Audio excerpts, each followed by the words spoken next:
to the 420, damn it. So what are you doing? Nothing? Why not? Trying to get on this Lifestyle Radio website. Sounds like a cool website. Yeah, it's alright. Oh, wait, I might have it. You might have it. You're listening to Lifestyle Radio. The opinions expressed during this show are those of the individual participants and do not necessarily reflect the opinions of their associated organizations or Lifestyle Radio. You like music, you like weed, well, we gonna be good friends indeed. This is how much I like more than smoking trees. They'll make you dance the do-si-do and teach you how the chiba grows. Smoke a bowl on the 420 radio show. On Lifestyle Radio. Hey, hi. Ooh, Thea did it again there, Marcel. Weird. Yeah, I know. Maybe we have to wait a second before. Why didn't Darcy's mic unmute? Why does Lennie look like a stunned muffin? The Marine's something and tired. Hello. Was Welcome. it good to read, like worth sharing type thing? Or? Welcome to the 420 No, Radio. just a Facebook post. Nothing Facebook of any interest. Nothing of any interest. No? Okay. So, hi, Jack. Hey, guys. How are ya? I'm going to make you big so we can see your smiling face. We've missed you. You've been busy boy. You've shut down on my end. I can't see you. Oh, there you are. No, you can't see me anymore. There we go. All right, so Jack's sporting his new do, and Jack's got a new do. He doesn't have his afro, and he's growing a little beardy beard. That's right. Yeah, no more hairy Jack. I'm all business now, man. Yeah, wait till the end of the summer.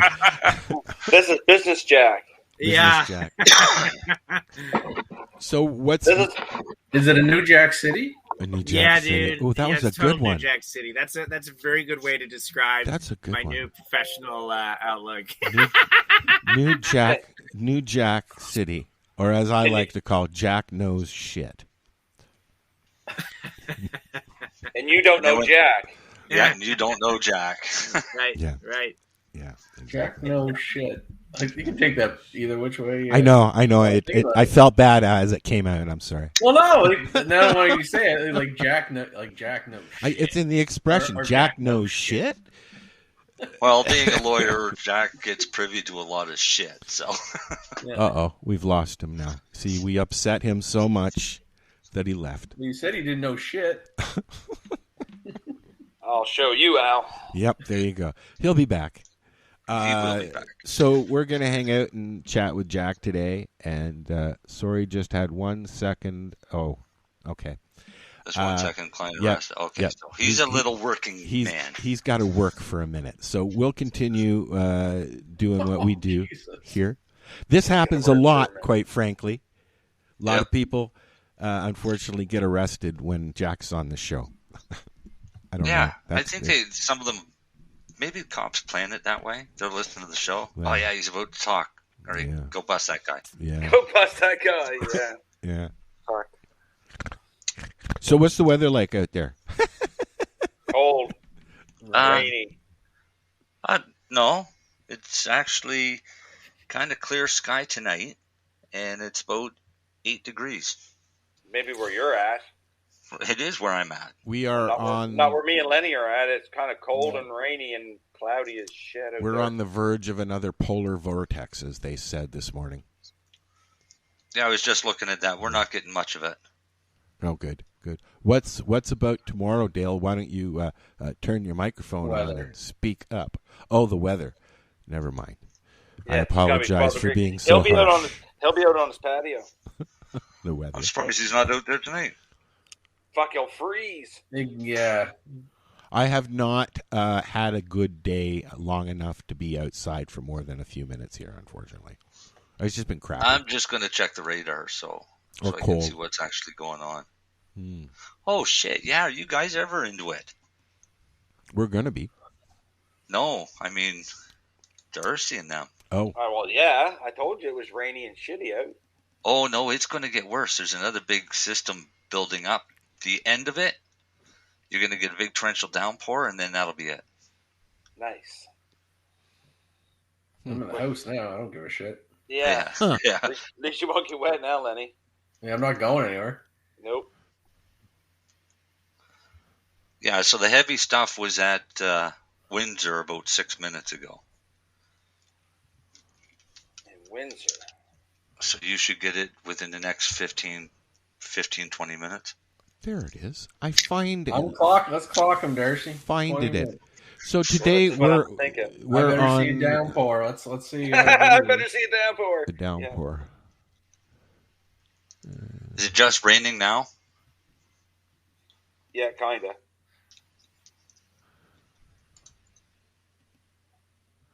Oh. Yeah. I don't know what the temperature is there. Hang on. 4 degrees, I think. All Was right. it really? So, what are we chatting about while we're waiting for Jack to do his deed? Let's chat about New York. We're gonna chat about New York. Let's chat about New York. What about New York? New York blows me away. Do you think it's true? Is that true? What did they do now? Yes. Okay, so New York is coming out with their adult use cannabis laws includes a potency tax. Oh yes. And the potency tax charges an amount per milligram of total THC. All right. So the law taxes the distributors 0.5 cent per milligram for the amount of total THC for flower, 0.8 cents per milligram for concentrate, and 3 cents per milligram of THC for edibles. So right away, your 10 milligram edibles got a 30-cent extra charge tax on it. Wow. The state sales tax is 9%, and localities or individual locations, villages, towns, cities, whatever, can impose their own taxes. They're looking at the overall tax rate for flower as high as 30% and as much as 55% for edibles. So more than half the cost of your edibles going to be taxes. What do they charge you per milligram for the dried flower? Half a cent per milligram. What does that compare to here? The $1 a gram doesn't matter. It's $1 a gram, flat rate. Okay. $1 a gram. Yeah. I'd like and to know 3 where I cents can per get something milligram for $1 a gram. For edibles. 0.0. And edibles would include all your tinctures, So if things you like had that. a 30% weed, you're paying $1.50 tax on a gram. Mm-hmm. $5.25 on like a 3.5 or 1/8. Canada, that would be 3.5. Yeah. So So now what their problem is next door is Massachusetts, and they've got a maximum of 20% tax for cannabis. So now they're afraid that they're going to have a lot of people leaving New York to go to Massachusetts to bring cannabis back. But at the same time, New York State also has a lot of reserves that have opened up cannabis dispensaries, and they don't charge any taxes. So the state of New York might want to rethink this one. As Kelly says, they're crooks. Yeah, I mean, they want to make money. They want to make money off of this because they've got to try and recoup costs of all the money they've spent for the last 2 years. So tax coffers are low. They're going to jack taxes up wherever they can do it. But the problem is if people can go to the reserves and get it completely tax free, or just cross the border into Massachusetts and get it at only a 20% tax rate versus up to a 55%. yeah, but have you driven from New York City to Massachusetts? It's not like that convenient to do. No, but more so for people along the border. On the border, that's going to happen anyway, right? Yeah. I mean, that'll be given. It would be the same here. If New Brunswick had lower taxes on cannabis here. What's the tax? This is the stupid. Like, what's Colorado's tax? I don't know. I'm I'll just find like out. these states coming online. It's like right off the get-go, you get Colorado that's been like that for what, 5-6 years? Colorado was the first. California. Colorado was the first state that legalized. But then right? there's all kinds of states that have been doing it for years. But it was Canada's model. It was a couple of years before. All retail marijuana and retail marijuana products sold in Denver are subject to the general sales tax at 4.31%, as well as a special tax rate of 5.5% for a combined sales tax rate of 9.81%. So what do we pay here? It's not a percent. It's just a flat tax per gram. So that's now plus your concentrate. HST. Yeah, what's on concentrate? 0.001 or something per milligram, or What was that? penny, Yeah. or penny a milligram, or whatever the hell it is. Yeah.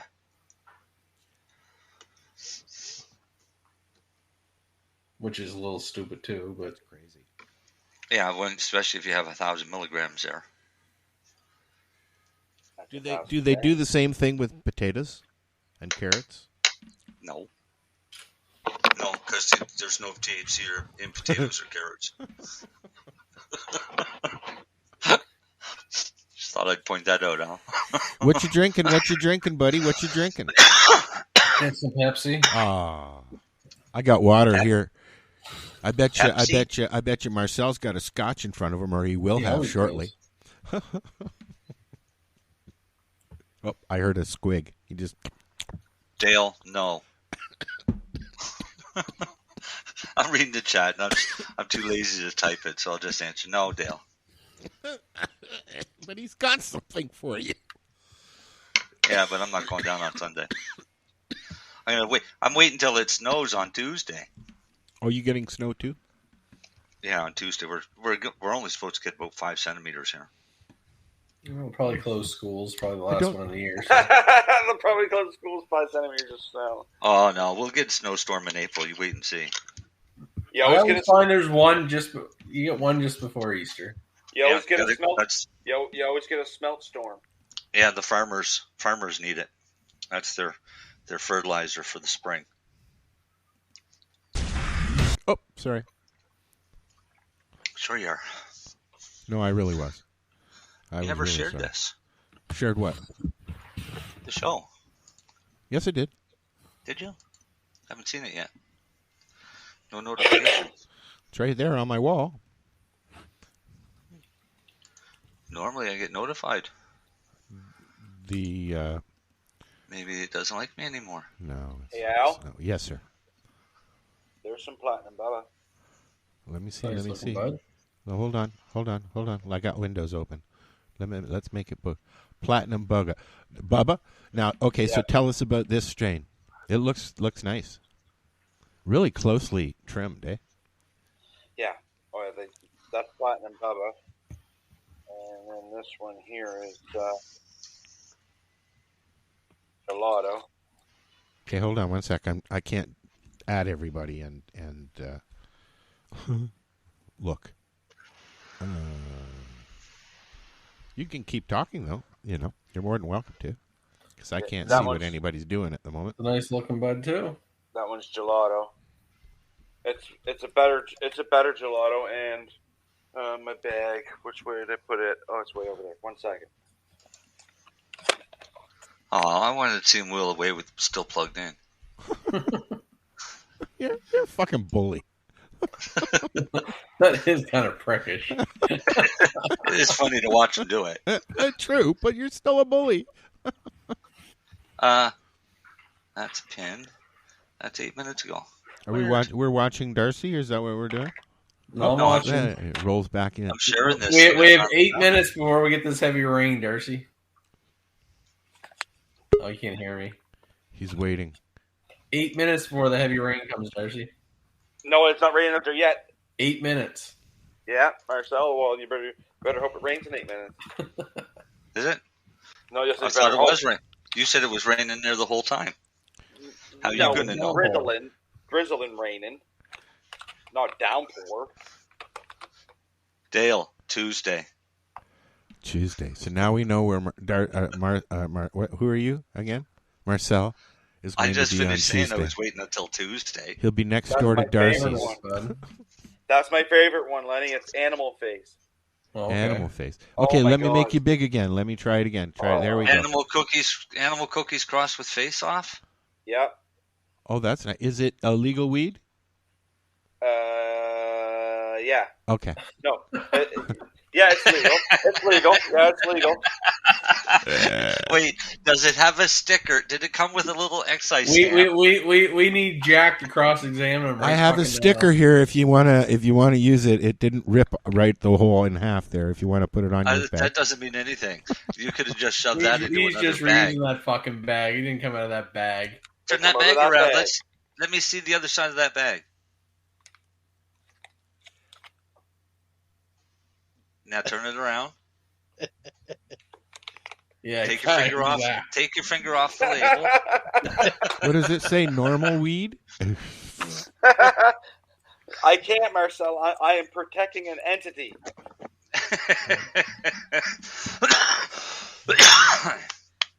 Sure. Gray market. Yeah. The gray. The legacy Medical market. No. The legacy No, market. because there is still the ability that you can share with your friends Well, and neighbors. these are the things that I want to ask Jack. So let's Up to wait an ounce. for that because, there's a lot of discrepancy in what you can and can't do. And in this day and age in 2022, it'd be nice to know if you're really allowed to do things like have bud swap gatherings with friends and, things like that. So let's wait on that stuff until Jack comes back because those are things I wanted to ask about, if that's all right. What's in the news? Is there anything that you liked? I think it was just New York. Jumping out. Is that all I posted? Oh, no. There was more. There was lots I'm more. not done. I posted a lot of news this morning, I believe. Let me go look at my done. page. Listen, I am not done. I don't think he's done, Len. You got some more there, Marcel, do you? Oh, news? Yeah, I'm pretty sure I do. Like 7 days worth there. So, There's a lot of news on mushroom, but I want to wait until Jack comes back because I've got some questions on mushroom. But there is, of course, always cannabis news, and one of the cannabis news in the last little bit is Aurora got bigger again, and they bought Terra Pharma. yes. Yeah, for $38 million. Nice. Yes, it is. Is that going to be good? Is that going to be good for the industry, or is it just going to be another big guy grabbing up the little guy? I'm okay with it because my little guy was better than that little guy anyway. So, Well, that's a nice. What are we talking about, Len? that doesn't hurt. Never mind. Doesn't hurt our company evaluation. Put it that way. Yes. No. I Right, Thrive. Removing some of the competition never hurts. No, it's not that. It's just as like I was like, oh, so they're 38 million, are they?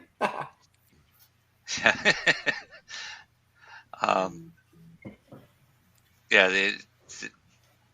Aurora announced it Tuesday it acquired Thrive Cannabis, which is the parent company of Terra Pharma. A cash and stock deal worth $38 million, and Thrive will be eligible for up to $20 million in shares. Jack's back. Shut up. Or both. Go ahead. Go ahead. If it reaches revenue targets within 2 years of transaction. So there's a substantial bonus for them if they can hit their targets. But Thrive is best known for its flagship adult use brand Greybeard Cannabis Company, which was recognized as the top recommended brand by Canadian bud tenders in 2021. And was the 2021 winner of Best Concentrate from the Kind Magazine Awards as voted for by bud tenders. And how come we've never heard of them until now? I've seen Thrive products. I mean, I don't... I've seen Greybeard's good stuff. I've seen, I've seen Thrive, like the words. Stuff, right? Yeah, so, yeah. For me, it's kind of useless, that part. I don't go to the dispensaries. I don't do. need to go to the I've started dispensary. going. Yes, I've gone legal. Just until I go up to the res, though.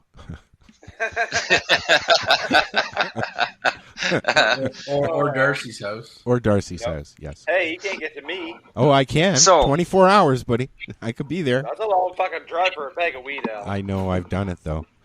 As No, a I'm kidding. consumer, Al, Yes. when you go to the dispensary, what are you looking for? I usually go online. I look at what they say about certain strains that I'm looking at, and then I look to see if there's any online reviews. I like all buds because they, it's actual people, right, that are writing the reviews. And if I can't find anything, I might shy away from it unless it's on sale. But I ask questions, and I squish the bag. I always squeeze the bag. That's my thing. So when you go, you're literally buying always by the ounce? Usually, yes. I buy an ounce. I only say that because a lot of other people are using plastic jars, tin cans. I'm glad you brought that up because with Jack here, we can ask this question. See, okay, now I usually go in, Jack, and I get from the legal store. I'll get an ounce and then a couple of grams of hash, and I always have to argue with them. Well, you'll have to come back in a half an hour or whatever. I'm just like, no. First of all, I'm fucking medical, and I got my paperwork in the car, so if a cop comes along, I'll show him the receipt, tell him to fuck off, and I'll walk away. Okay? But they always get defensive. Not always. I mean, the guys that know me, I go to the same place all the time. But they get a little bit defensive when I say, no, you can't. I said, I've had your boss on my show. Okay? I know what I can get away with. So, anyways, what is the actual law and what can we do to skirt around it? Because I know that they do sit outside some of the legal stores. They do look for receipts, and they do still harass people when they're coming out of them. Well, I don't know.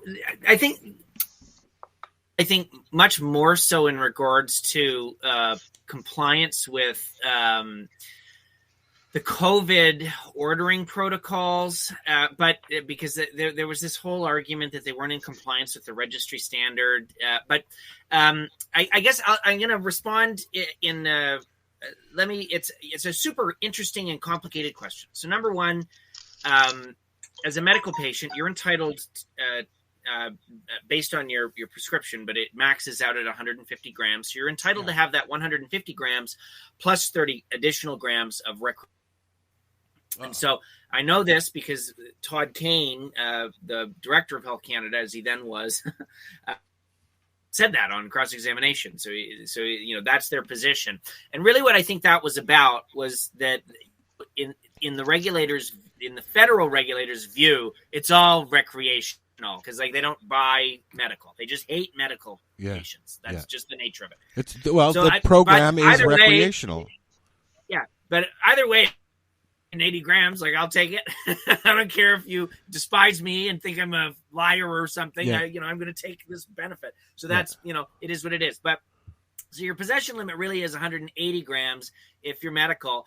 But so that's according to the federal rules. Yeah. But of course, with cannabis in Canada, the way that our genius government has figured out how to regulate it, we have a set of interlocking prohibitions from both the federal and the provincial governments. And so the federal rule one asshole saying no medical, to the other. Yeah. So the federal rule, if you're medical, is 180 grams. But the provincial rule is and they use the same equivalency ratios from the Cannabis Act and its regulations is 30 grams. So the store, and the reason that they're giving you a hard time is that because this is why they're not really it's not like the Alcohol and Gaming Commission is sitting outside of stores in Ontario monitoring people that are buying because they don't have to. You have to have at the store a POS system. There's supposed to be a compliance officer in every store as well, is there not? Well, there's compliance officers spread throughout the province that manage all of the stores, and they're watching to make sure they're irresponsible sales aren't happening and things like that. But if somebody were to sell more They're going to see it on the transaction record. Right. So all they need to do is multiple transactions. They have to do it as multiple transactions. That's what I always say. Yeah. And there's no problem with that. Like, so really, your issue, in my view, Al, is that it irks. Like, and you would be in compliance with the law literally if you made purchase one, your whatever purchase, and then came back, drop it in your car, walk right back in and make purchase two. You're in compliance. I think that's hypocritical, but you know, the first time I encountered, I was like, oh, okay, and I did that, and then I said, no, wait a minute, like the one thing I have to be critical of thus far with the legal store is there's no consistency. No rainstorm, Marcel. There's no consistency as far as customer relations and stuff like that. Every store is different. They have to take a bud tending course, of course, but they're still their own person. They should be able to adapt a little, and it doesn't seem like they are. They're either this is the way that it has to be done.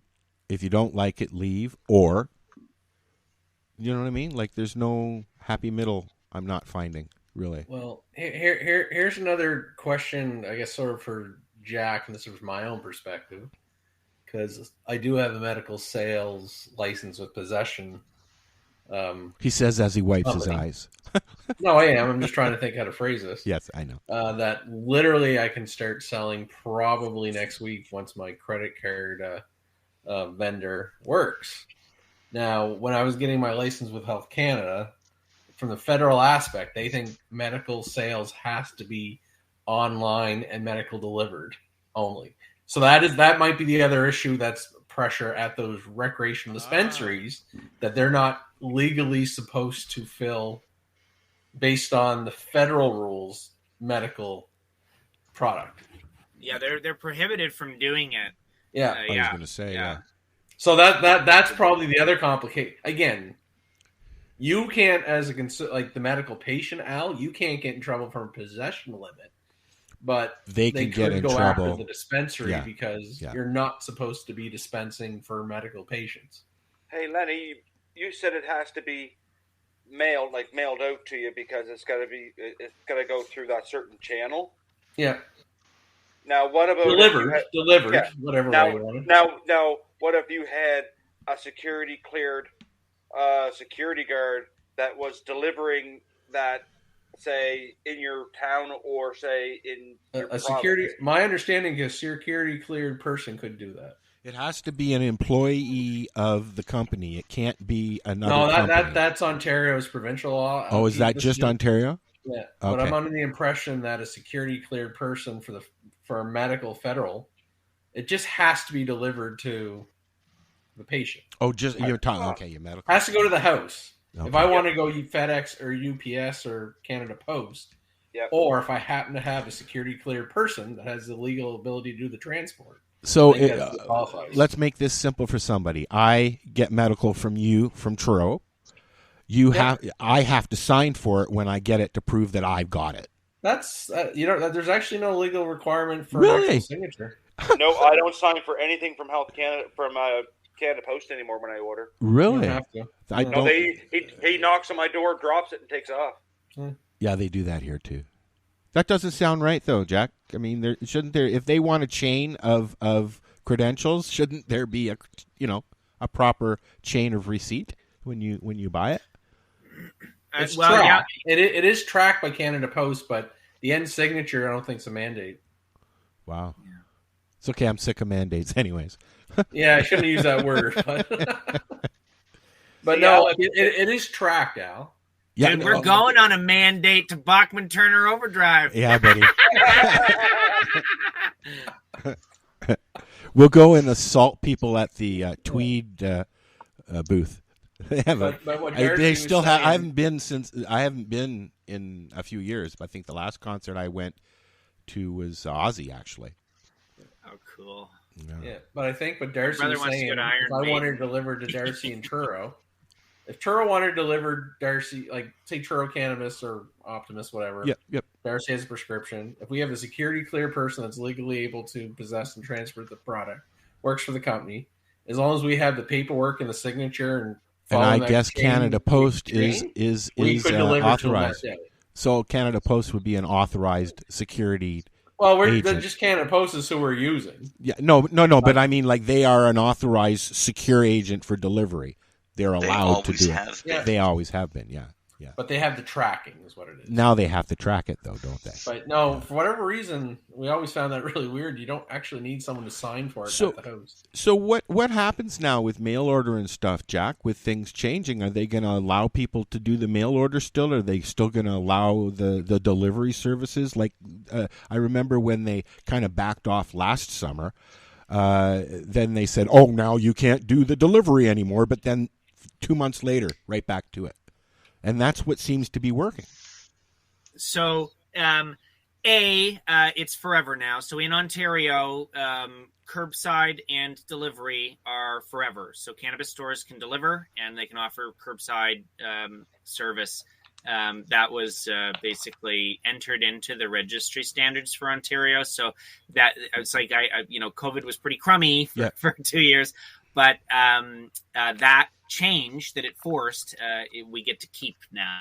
So kudos. So rarely we get to thank the government for something, but that's pretty cool. So thank you, government. Yay. Yeah. And then the other good news is a whole host of changes were proposed.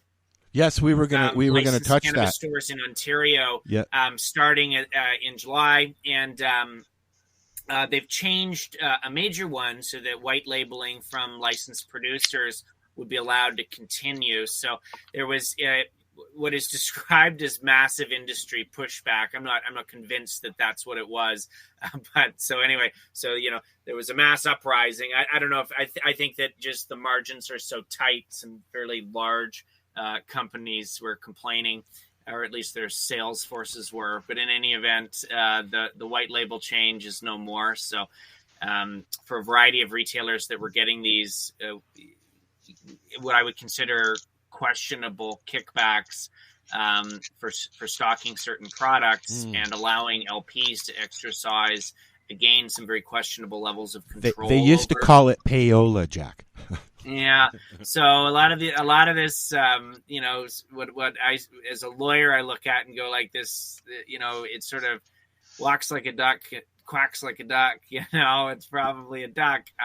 In any event, they're entitled to, or not disentitled from continuing that activity. So I remain unconvinced that it's compliant, but they're doing it, and they're so big, I think that they're unlikely to face serious censure for it.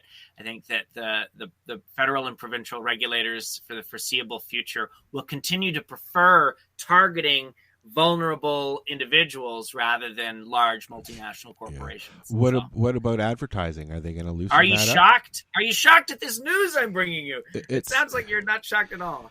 I'm kind of sick of their game, to be honest with you. Is what it is. I know what Jack's been talking about, but I also commented is like, how do you really catch or police those things, right? Yeah. The dispensary's not going to complain. The LP's not going to complain. Like, it's pretty hard to monitor. Like, they don't have access to their books, just their transactions.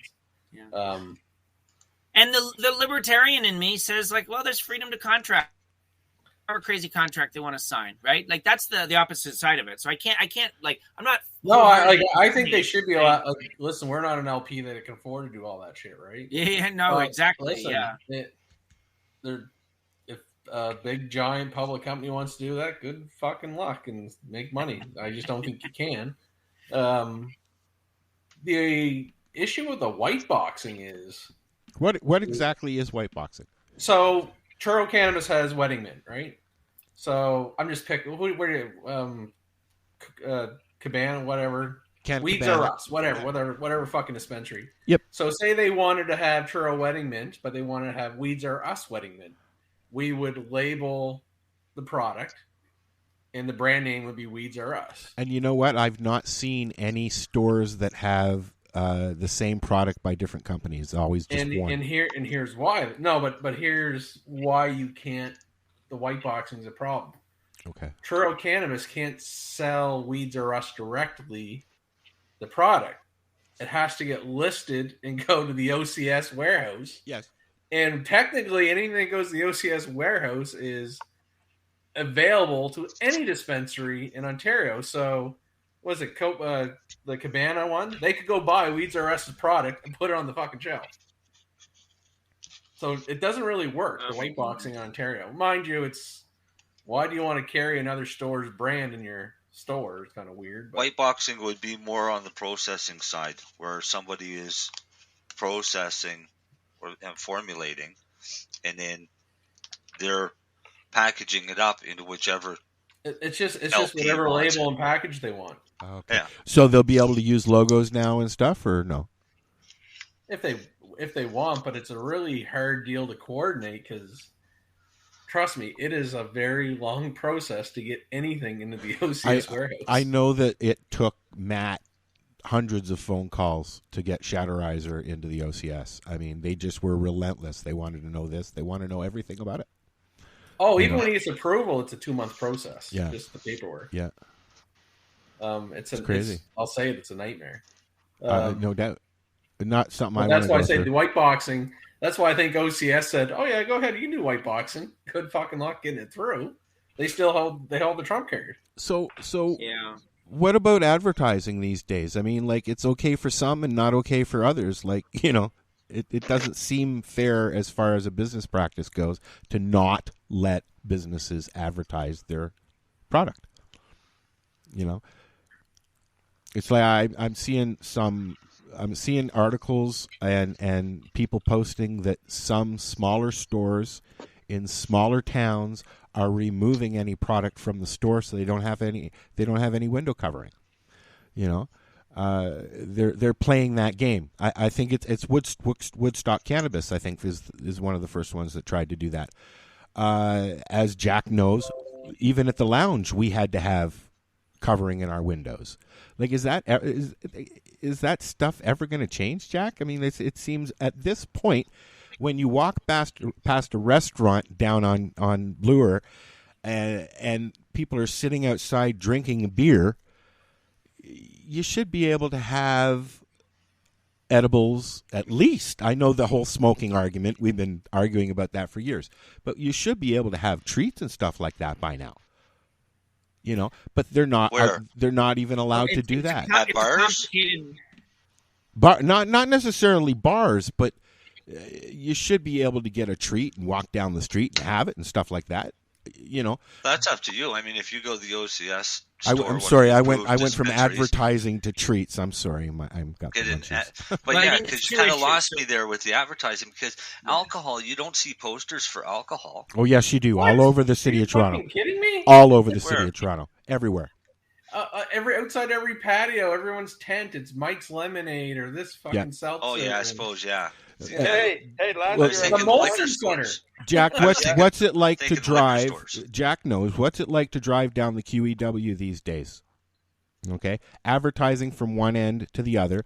There's weed advertising. There's alcohol. There's food. There's movies. You name it. So who's it's advertising there. Weed? Tweed's got stuff going on. That's about all I see now. They seem to be the ones that push it. So what's Tweed pushing? How does Tweed? Well, you're driving down the road, Marcel, and a big tween pops up. It just says Tweed. It just says Tweed. It just says Tweed. It just says hi or something with a smiley face. Well, I think that was their old campaign. But yeah, stuff like that. You still see that. Like I said to Jack, I was joking. The last time I went to a concert, wasn't the last time, but it was just before legalization. Tweed had a big booth. Canopy had a big booth in the center of the Budweiser stage munchie area, and they were soliciting people. They were doing questionnaires. They were taking names. They were getting customers, is what they were doing. This is before legalization. And then for a while, as Jack will attest to, I'm trying to sound all lawyery, you drove down the QEW or the Lakeshore, and it was weed. Not so much now, but you do see it. You do see it because of you see advertising for the weed store. They've got billboards on Vic Park. Come and visit us. Things like that. Right. So, well, there is kind of two issues there. So there's the advertising issue and there's the public consumption issue. Yeah. So, and I think that Marcel hit the nail on the head when he said, like, you totally can purchase an edible and just eat it while you walk down the street. So we're almost there. Really, the main issue is similar to, your lounge back in the day or any lounge.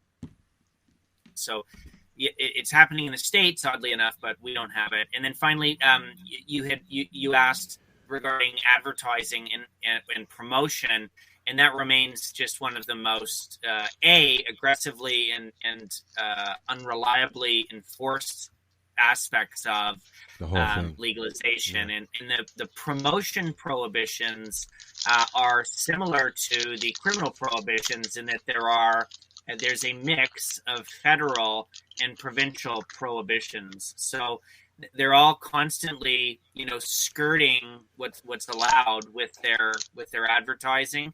And it's funny because I don't like to complain about. I prefer them to go nuts because I like talking about cannabis and seeing cannabis everywhere. And I often wonder, even with I spent the majority of my adult life producing books about the cannabis plant. And I go, am I in violation? Like I did one book that had over 1,000 high definition pictures of cannabis. Technically, I would think technically, while you were studying for the bar, you were breaking the law. Technically. There is what hangs over all of this, because I don't agree. I don't think that I broke the law in the slightest. Yeah.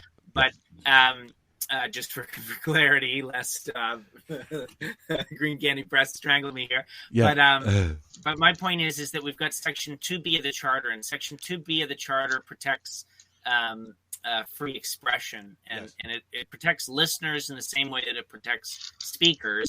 And I think that the core fight in regards to the communication about like weed stores and LPs and things like that relates to what's called commercial expression. And I don't know when it's going to happen, but eventually there's going to be a fight about what's protected under commercial expression, because the government's going to say copyright and everything is product availability and pricing. That's it. That's it.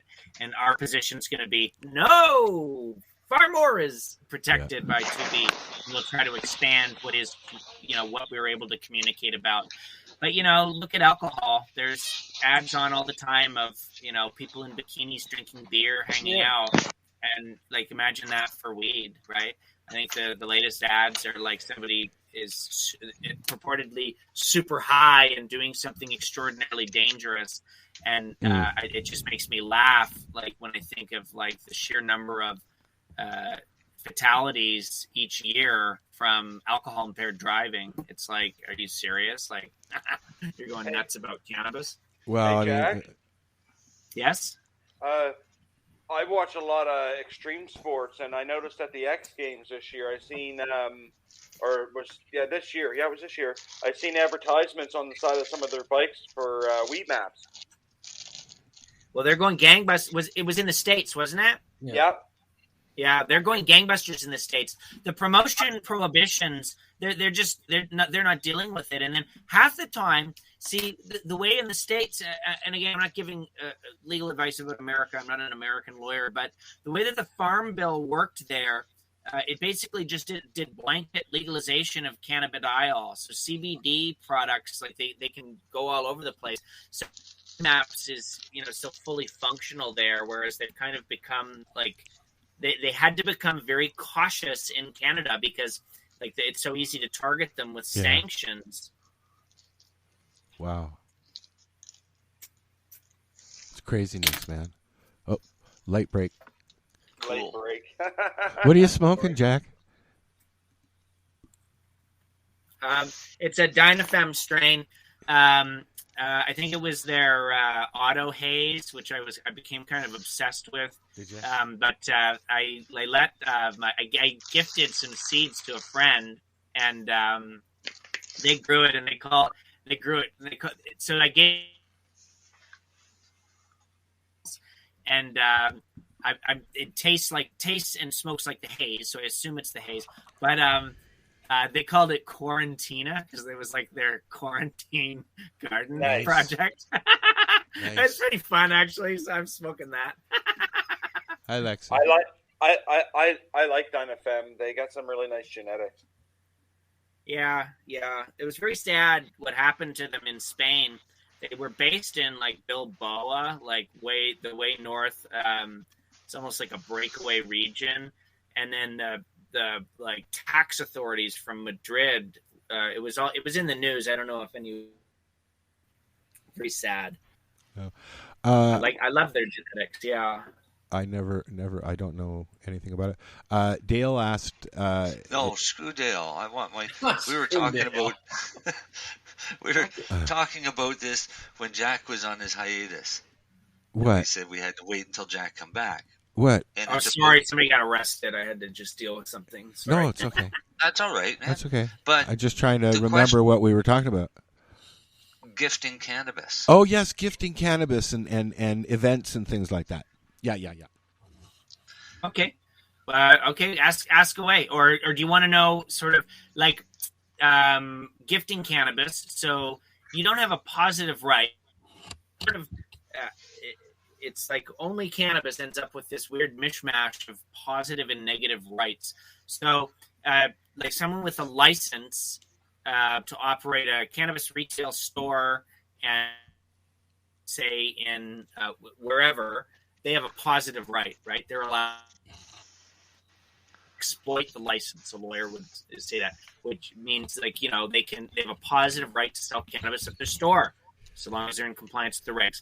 A negative right is what relates to the gifting, what we call the gifting provision, but really what the gifting provision is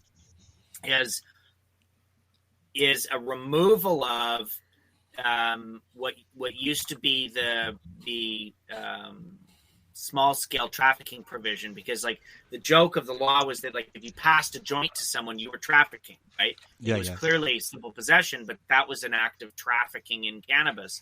And so what they did is they tied the 30-gram personal possession limit Canada-wide to a negative right. So you have no to share cannabis, but you're not prohibited from it. And it's kind of an important distinction because, I'm always hearing, people always have really interesting ideas about like a little business you could start where you're only sharing the cannabis and something else is happening. But the closer it starts looking like a business, the closer it goes from the safe territory of being a negative right. So I had a cannabis joint and it was really tasty. So then I wanted someone else to try it. And so I shared it with them. I'm not disentitled from doing that, right? I'm right. There's no prohibition on that, but it's different than I'm allowed to give cannabis around. And it's kind of, it's how I think of it. I don't know if it, I'm no philosopher certainly, but that is as far as how I explain it when I'm dealing with people that are interacting with cannabis regularly is like, you're not prohibited from sharing up to 30 grams or whatever value as far as the equivalency ratio is concerned.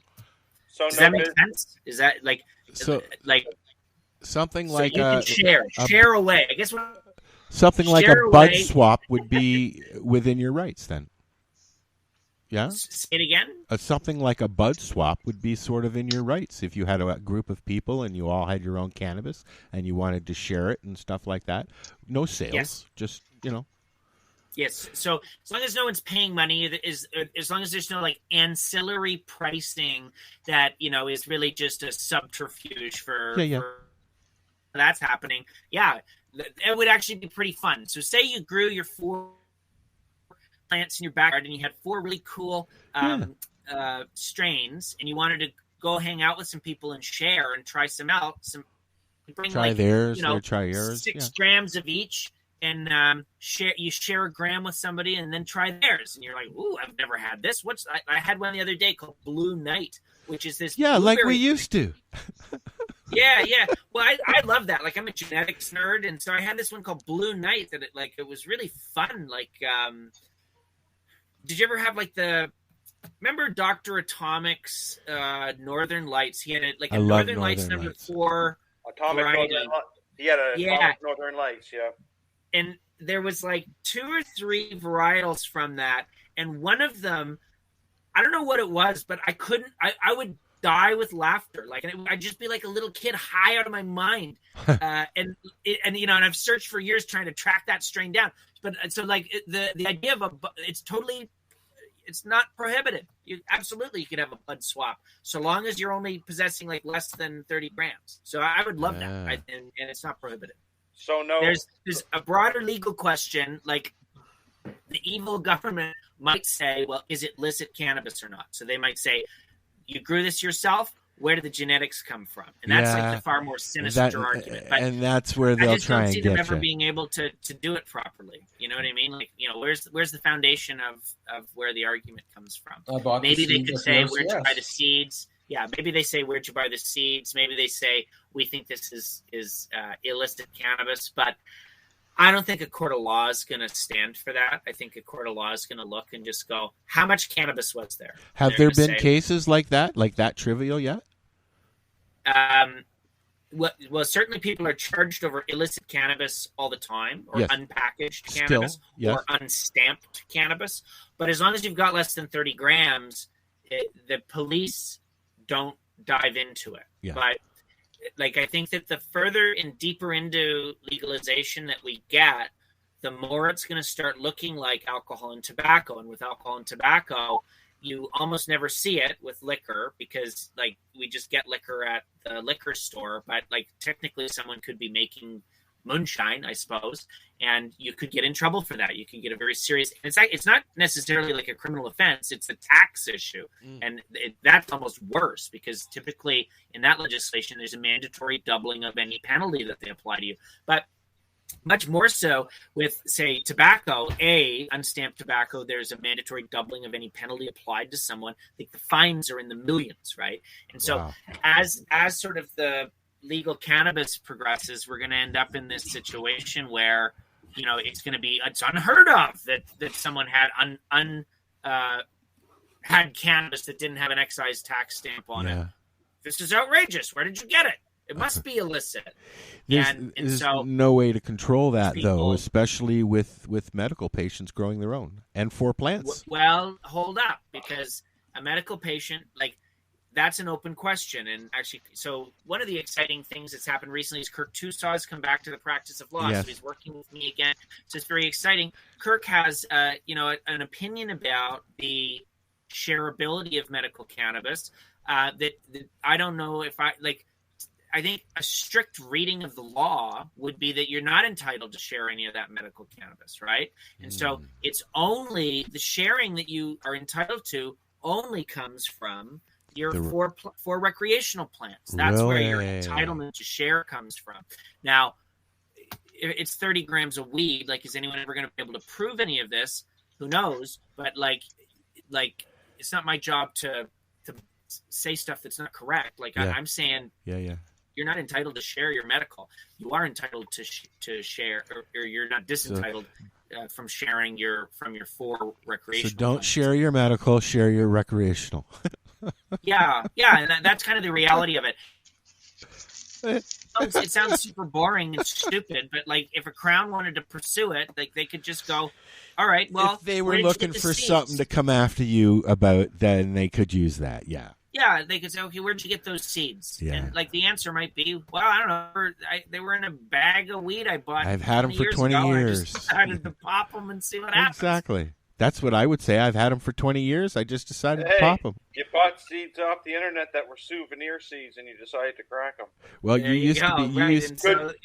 Could you actually get away with saying that though? Because most companies that sell you seeds sell you them as souvenir seeds. You used to be able to go. Yeah, so you can very easily be convicted. I've argued that twice. I won one, but on a different issue. So the souvenir argument, I always thought that could probably go all the way up, but the prohibition was very strict in the CDSA as it then was, and it remains very strict in the Cannabis Act. And I think, like with seeds, one of the core issues is that regardless of the souvenir or non-souvenir status, the legislation that you're dealing with, it's not really cannabis legislation at all. It's a federal act called the Seeds and that governs it. Like really, what it's concerned with is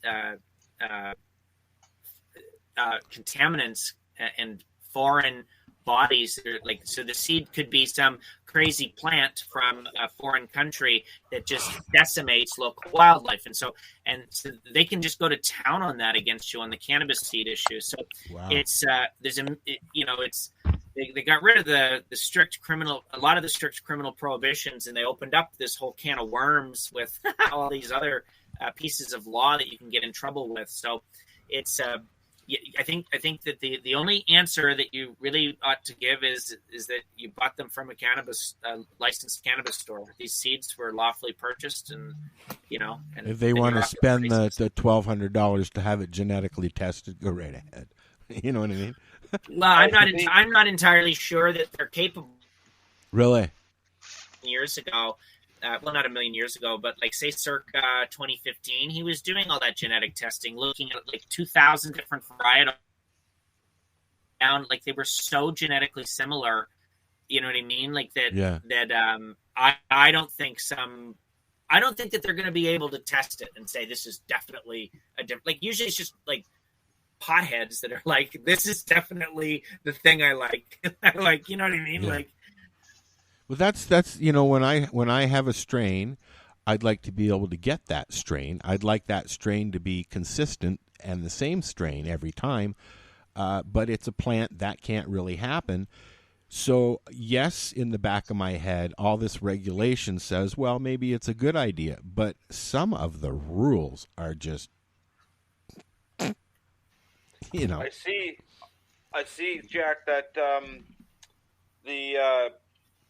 I guess the government, I see one way that they're going after shutting down some of these online dispensaries, eh?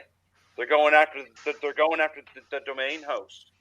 Yeah. Well, this is an interesting update. Like, really what's happening is the community safety unit in British Columbia is just sending out basically like 100 emails a day threatening internet service providers about hosting weed-related websites. And a lot of the websites really still aren't. It's ramped up, so that has massively increased, and it's kind of interesting because they're sending them to like American internet service providers. They're sending them to like European internet service providers, and it's like, so a province isn't entitled to like enforce its laws outside the province. They're going to push everything onto the dark web. They're just hoping they can get somebody to bite. Right. Well, but if you're a lawyer representing an internet service provider and you get a letter from some government agency and it looks pretty serious, you just get rid of you shut the website down. They're just like, I'm not fighting with some crazy government in Canada. Get rid of this website. They pay us $12 a month. They're not worth it. Back in the day, I know GoDaddy was doing that on their part, but I find it very sinister because I think that really what it's targeting is speech. What they don't like is communication, right? And I find that far more sinister than a lot of other, enforcement tactics. Like, Jack? In the 90s, it was porn, and now it's weed. Right. And I have no doubt. The industry now needs to look at what the porn industry online in the 90s went through with billing and charges and freedom of speech and all that. I mean, all joking aside, look at what Larry Flint did. for freedom of speech. And he was at the top of the food chain. Even what's his name? Playboy guy, right? Hefner.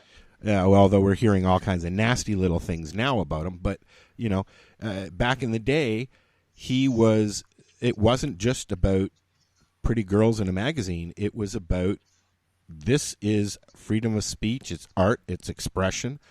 And I think that the cannabis industry needs to look at the way that the porn industry back then manipulated its way through it. Was that?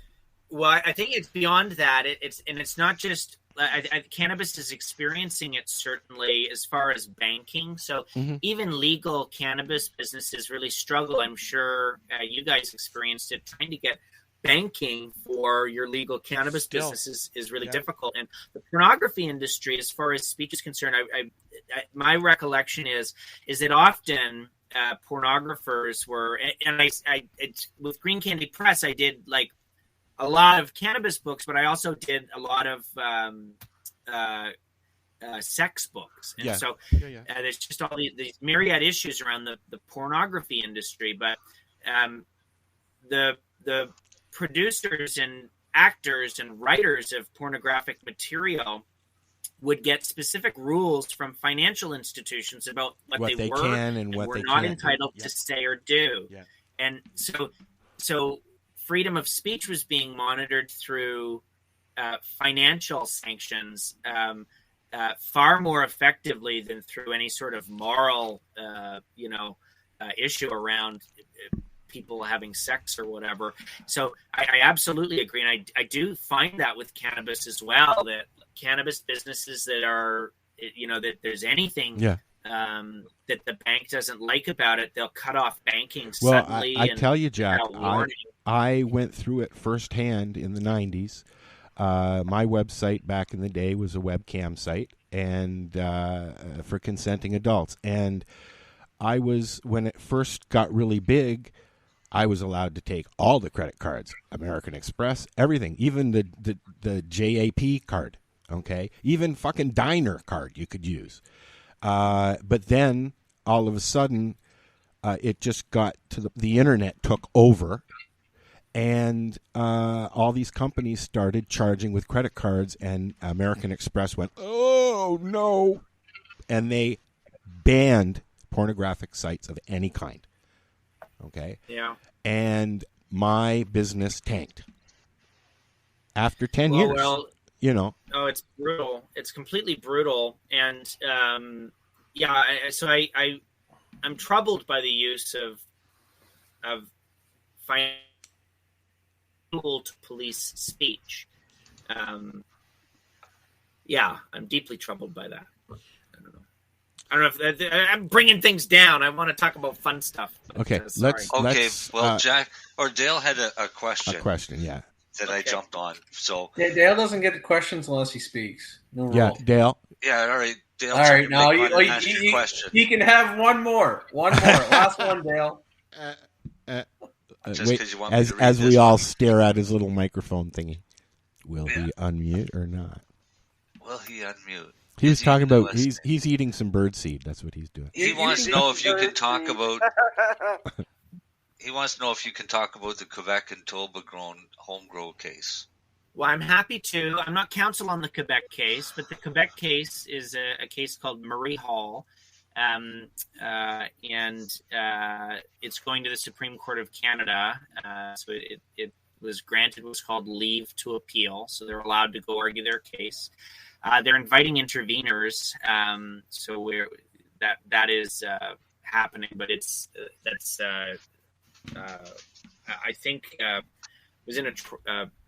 was dealing with something this week, so I haven't looked carefully at it. But the deadline, I believe, is July. So, so that case is ongoing. There's a similar case in Manitoba dealing with basically the same issue, the same prohibition in Manitoba. I'm counsel on it along with Kirk Tusaw with a group called Toba Grown, doing wonderful advocacy and wonderful work. An individual named Jesse Lavoie who's brought the case forward. So we're set to argue that in May. I have to be cautious. I can't talk extensively about the case, but obviously, we're hoping to achieve a result that looks more like the trial level decision in Quebec than the Quebec Court of Appeal. And so strategically, when I look at the Quebec case, I'm very troubled by what I describe as the public health obsession around the ruling, because people have been smoking cannabis since time immemorial, and the Supreme Court of Canada has already ruled on that issue and says that it's a generally benign substance, right? That's the Supreme Court of Canada's assessment of the harm.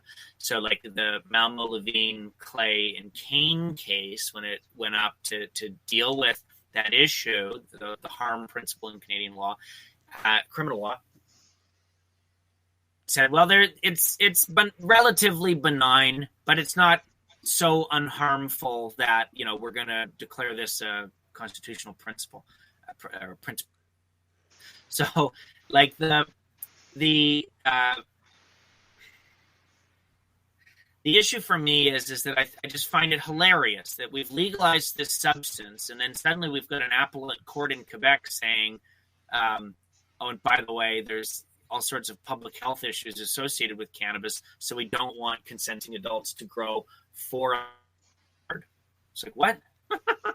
Particularly given the history of health problems, mold, mildew, and other commercially produced cannabis coming from the licensed producer system. And again, 9 times out of 10, it's great, but it's not like a perfect system, right? So mistakes can happen anywhere. So, if the risk of whatever harm is minimal. Okay.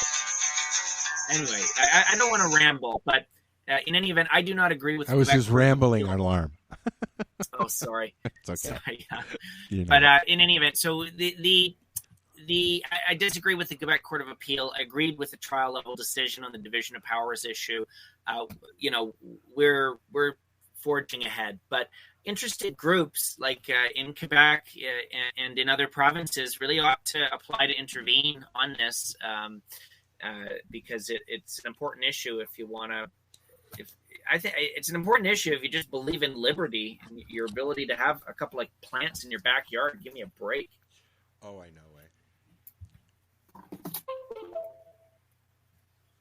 So let's take a quick pee break. Okay. I got a song. But I don't need to pee. Oh, well, now I don't know what to do.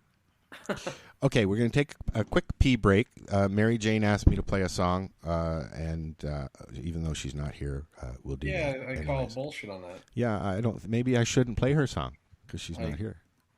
That's kind of my thoughts. Okay, maybe we won't do a song.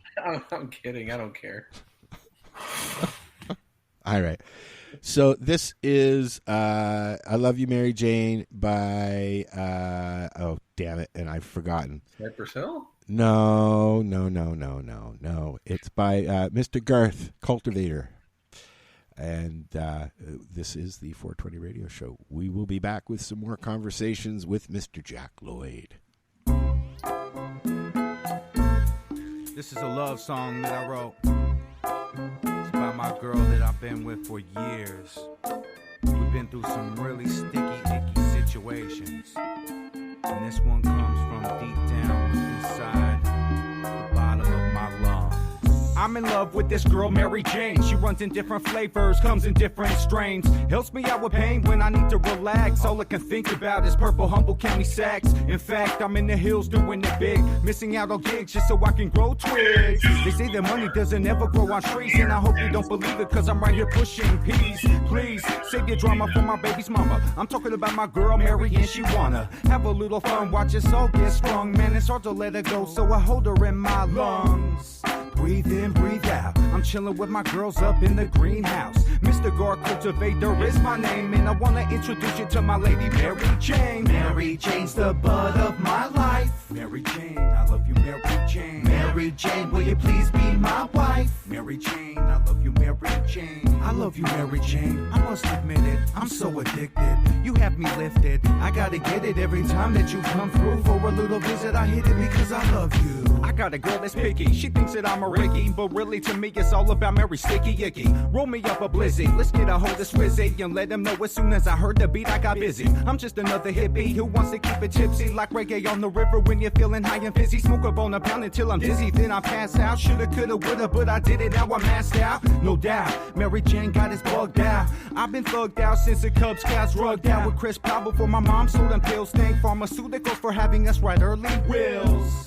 It's all about Mary J. I just sent a pound in the mail next day. Federal Express, I believe it's one way. And if they got a problem, only thing you have to say is Mary Jane's the bud of my life. Mary Jane, I love you, Mary Jane. Mary Jane, will you please be my wife? Mary Jane, I love you, Mary Jane. I love you, Mary Jane. I must admit it, I'm so addicted. You have me lifted. I gotta get it every time that you come through for a little visit. I hit it because I love you. I love the grower, I love the seller, I love the smoker, and you can tell her I'll even eat her. Won't be a quitter, won't never beat her, but I always will hit her. That's my girl Mary J, no doubt. Northern California, A, back in your mom's house, smoking out the patch with some peach optimos. I'll throw out more plans when the helicopter goes to a new spot for a hostage. By the way, camp, you can eat a fat sausage. You won't mind, it's your own kind. Taste a little swine, sip on wine, everything's fine. I'm here to tell you not to panic. It's not BC chemical, it's humbled organic. And if you don't know any different, you're insane. Try a little kiss from my girl, Mary Jane. Mary Jane's the bud of my life. Mary Jane, I love you, Mary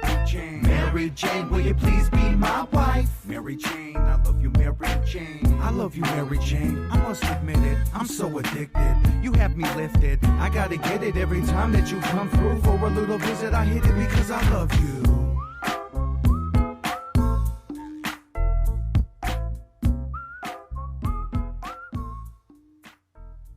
Hey, Mary Jane Baker. No, I'm Mary Jane Baker. Wait, can we do that again? Mary Jane Baker, take 27. Hey, I'm Mary Jane Baker, and you're listening to 420radio.ca.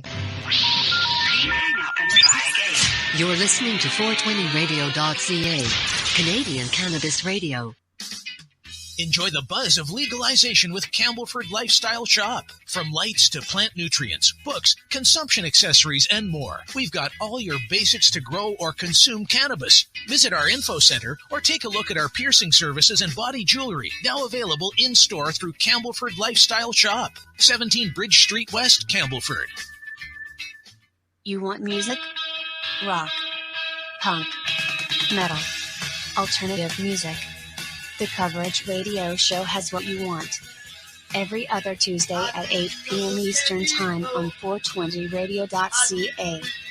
Hosted by DJ Michael Alvich, bringing you new and retro tunes from both major and independent labels. Only on the Coverage Radio Show.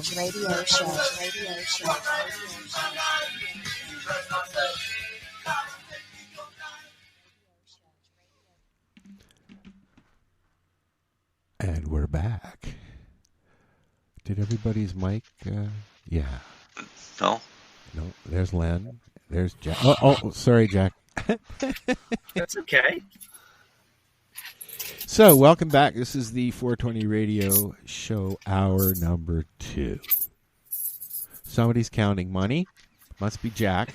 Sorry, I had change on my. He must have just got paid by a client. It's going in my pocket because I want supper. I haven't eaten yet, so I want my dinner soon. Do you get paid? Do you ever get paid by change? I'm kidding. I'm kidding. I'm trying to think. I don't think I've ever been paid in change. You know, lawyer. They used to pay with potatoes and stuff like that back in the day. You know, you give your lawyer a couple of potatoes and there's his fee. Yeah. I'm. Can people pay you in pot? Open to anything. Have you ever been paid in pot? No, don't answer that, Jack. Don't answer that. Do you like hash?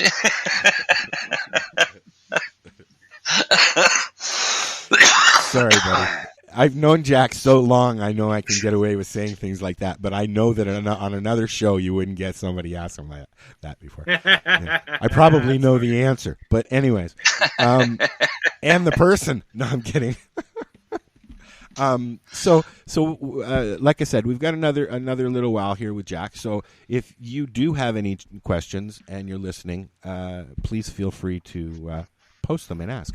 Is there anything else that you guys wanted to hit Jack with? I like listening to Jack speak. I'm looking forward to coming and hearing you speak this summer, Jack, because it's been too long.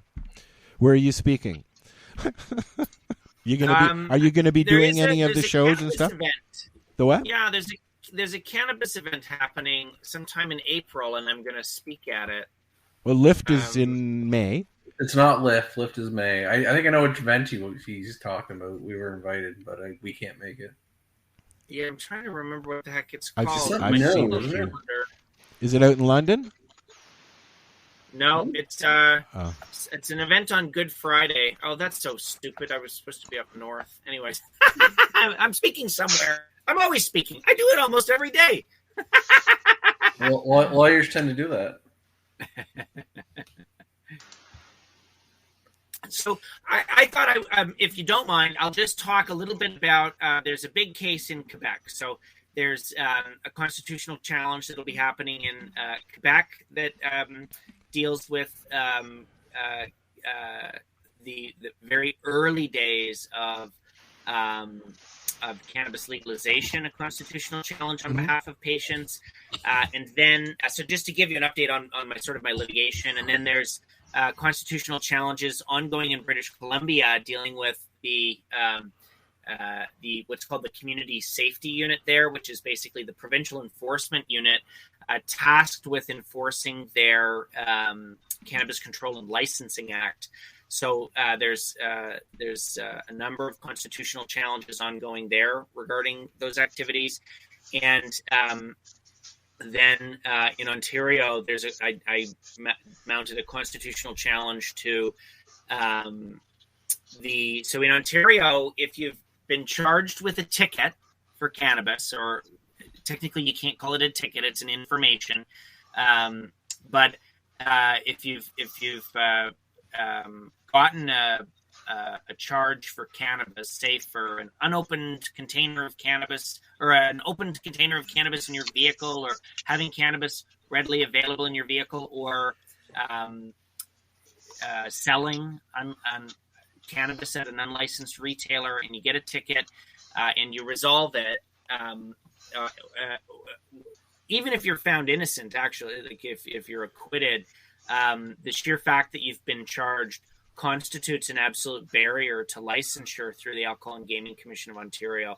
So it's kind of an absurdity, and creates a situation where it's preferable to be charged with a far more serious federal criminal offense, because you can be discharged for that. So you can be, even if you're found guilty, you can be not convicted, and if you're discharged, then you're entitled to a license. Whereas if you're not discharged, if you get a ticket discharge, the discharge regime doesn't function in the Provincials Offences Act legislation.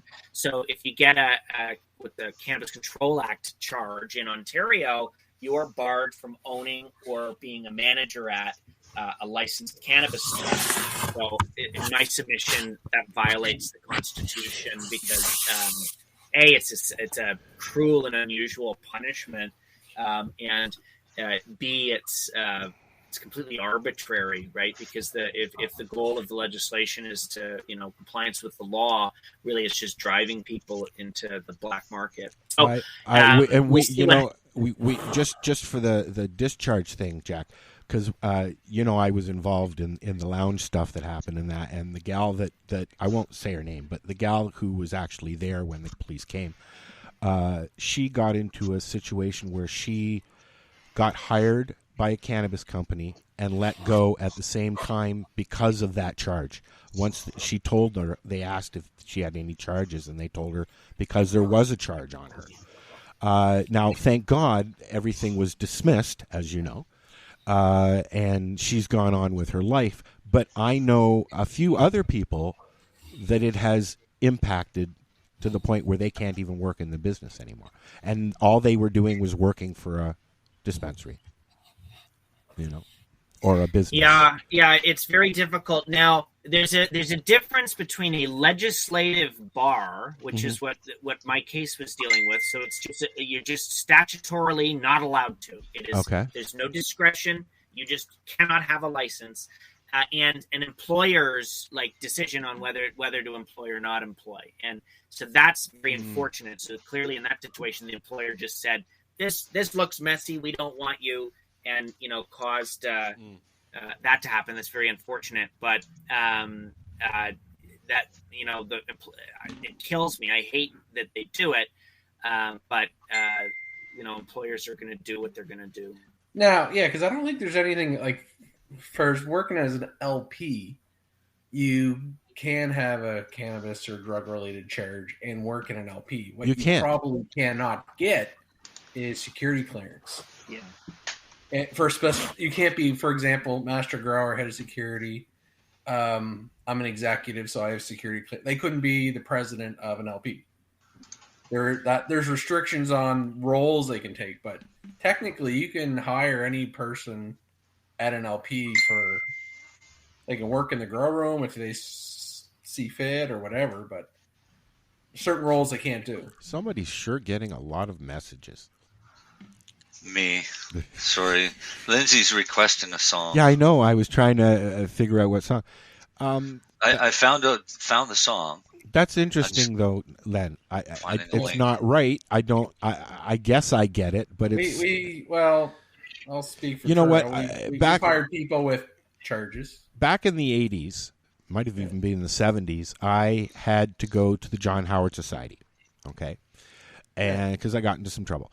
And they always told me, if you are asked by an employer that if you've ever been in charged, and we're talking just regular charges, we're not talking cannabis back then, to say no. So when I went to an interview at Robin Hood Flowers to work in their mailroom, and they asked me if I've ever been charged with a criminal offense, and I looked at him and said, John Howard Society has told me that I don't need to answer that question, and I didn't get the job. Okay. I guess they can't do things like that anymore, eh, Jack? In general? With employees, employer thingies? I think the concept of John Howard Society, isn't that just that's young offenders, isn't it? No, it's pretty much every offenders. They play the same type of role as the Salvation Army does, basically, helping offenders back into a life. It's restorative justice, Lennie. We have it down here. There you go. Oh, no, I've heard of it, but I always thought it was for young offenders and stuff. Well, I was a young offender back then, so I'm not so young anymore, and I'm no longer an offender.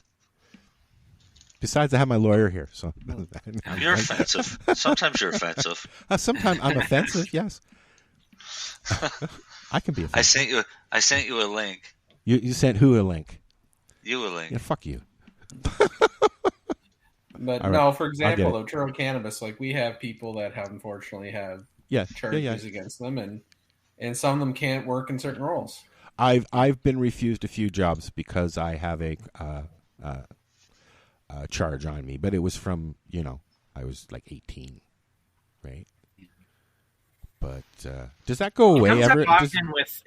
I find with license applications, I'll have a client that's 55 years old and they want to open a cannabis store, and I'll say it's really important. Have you ever been charged? And a lot of people just forget. They're like, oh my god, actually, I got charged for I stole a goat in college and I got a charge. Right? And if you don't disclose it, you can get in a lot of trouble, right? Even if we've had a couple old DUIs 15 years ago. Yeah, it's very easy to forget that it happened. Right? I was working for Wackenhut Security many years ago, and I had to go get my guard's license. So I went down to the OPP, and I filled out all the paperwork, and I had forgotten. And so at the interview, he said, "Is there anything that you want to tell me?" I said, "No." He says, "You've never been charged with anything before?" And I went. He said, "Do you know there's a warrant out for your arrest?" I said, what? He said, nice, Al. for a speeding ticket, one has nothing to do with the other. He says, one's a speeding ticket, the other you were so-and-so. I went, oh, I forgot about that. But he said, after talking to me, he was like, I get it. I'm going to sign. And I had my I was bonded for a while. So, I think it's at the discretion of whoever's interviewing in that case, but Huh. But he had a warrant out for you. Yeah, I didn't know I had a speeding ticket. So he actually made me go pay it. He said, you go pay the ticket, bring the receipt back, and we'll get you your license. That was a long time ago. Yeah. Davey said male offenders. I was living in a halfway house at the time. But when it comes to security clearance, Al, that's all discussion on Health Canada on how far back they want to search for you, because I've never personally had a charge against me ever, and my security clearance took 18 months to do. Yeah, I remember that. I remember you going through that. That was stupid. They really looked in depth, right? So they crawl up your asshole with a microscope. Yeah. So you have to be prepared to have them crawl up your ass with a microscope. So technically, Jack, I could not go into the legal business because I've got a charge at one time in my life. No, that's not true. Oh, okay. The only blanket prohibition, that's really kind of part of my constitutional challenge. Yeah. I could get you a cannabis retail operator license very easily. You've got no charges that would prohibit it. Yeah, You've got an extraordinary record, sure, but that's not a barrier to licensure. So it shouldn't the Alcohol and Gaming Commission, the Alcohol and Gaming Commission would look at it. They'd probably talk to you about it and say what happened. Okay. Yeah. But beyond that, an old record. I don't remember. Then I got to be honest. Prohibition is if you got a charge after legalization. That's what they're obsessed with. Yeah. Okay. And also Al, that I already got your store name. What's that? Yeah. Mr. Notorious Squishy. Cannabis. Mr. Squishy. Notorious. Notorious. Mr. New. I think there's already many Mr. Notoriouses. Thank you. But that. Yeah. I always thought that was. I mean, I understand the whole meaning behind doing that, but when you're talking firsthand to somebody who all they want to do is go into business, it shouldn't, or work for a company. It's just like you shouldn't be held accountable for what you did before you were legally an adult, right? I guess you can. Well, I guess. Holding the cannabis community to a standard that's significantly higher than pretty much any other industry. And it's sort of like they refuse to call it a drug, but it's holding them to the standard of like a drug, like a pharmaceutical premises. It's really bizarre. So I have deep issues with the security clearance system in cannabis. I think it's extraordinarily unfair. I want to change the subject. I was thinking of an example that I want to change the subject. Yeah, we should because this example was kind of harsh. Well, no, just because we're already getting to 8:30 and we haven't talked about Zoomers yet. What? Zoomers. That's the new word. They're calling them Zoomers. Why? Mushrooms. Oh, They call them Zoomers now. Why would they call them Zoomers? I don't know. I don't get it. I don't know. Just give me my 0.2 every day. I don't give a fuck. Fuck off and leave me alone. Where are we with that, Jack? This is another one of Jack's favorite subjects. Okay, well, I do love talking about psilocybin. So there's been no the major change that happened as far as psilocybin regulation is concerned is an amendment to what's called the Special Access Program, which is an exemption program for psilocybin that allows you to basically it's only in emergencies. That's the government's language. They changed to basically get an exemption to access psilocybin. Previously, people were accessing using Section 56 of the CDSA, and so a great number of sick people were able to do that successfully, which is wonderful. But it's looking like now the federal government is saying, no, you have to use the SAP. We want more research. Huh? They want more research. Well, that's part of it, but much more so, they only want to provide it if it's an emergency. So it's going to create another bottleneck. So, I'm sure litigation is forthcoming regarding the constitutionality of the blanket prohibition on psilocybin access. So, the fight is coming, but we're not there yet. So really what's happened is a minor loosening of some access rules for extremely sick people. Mm-hmm. But I think empirically what we're going to find is that the program doesn't work and it's not going to provide the type of access that people require. And just like cannabis. One of the reasons that I think that's a big problem is that psilocybin has, it has very strong scientific support showing that it's an effective tool to help people dealing with serious mental health issues. And we're in the midst of a serious mental health crisis in this country. It was certainly exacerbated by the COVID pandemic. I think homes, for as long as they were locked in their homes, had a very serious consequence on people's mental well-being. And so I do think we're sort of in a crisis point over this issue. So you're starting to see, widespread use of psilocybin microdoses, and people are experiencing health benefits from that. But, absent a change in the law, all of them are violating sections 4 and their providers are violating Section 5 of the Controlled Drugs and Substances Act. So we're right back in the same situation we were in with cannabis. So, and now, I don't care either. I don't care.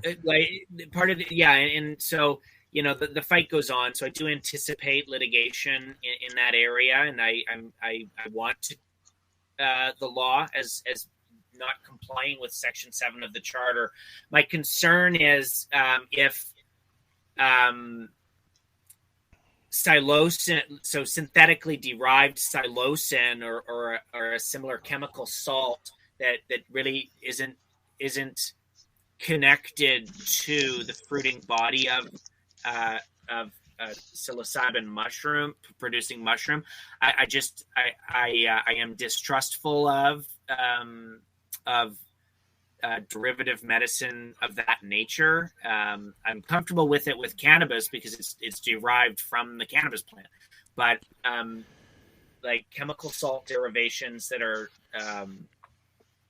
overly synthetic make me nervous. So I don't want to do synthetics anyways. I want to do the real thing.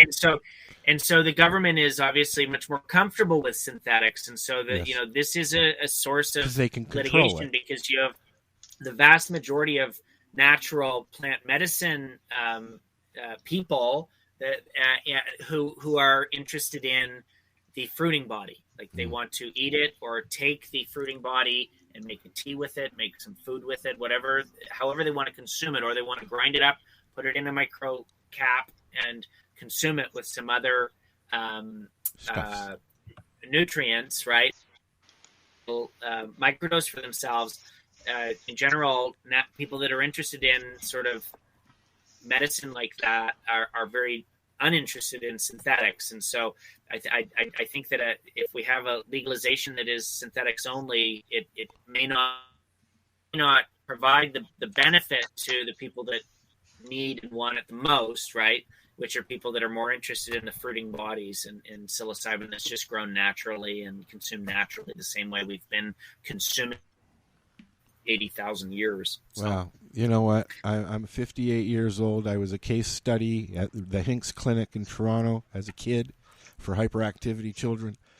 I'm on disability for ADHD and a mood disorder and PTSD, and I have been very flat out honest about it.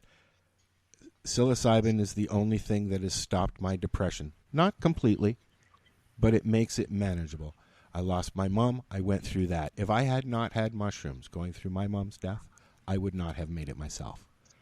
That's how much they've helped me. And I know a lot of other friends who are getting into the senior citizens years of their age who are turning to cannabis and psilocybin or psilocybin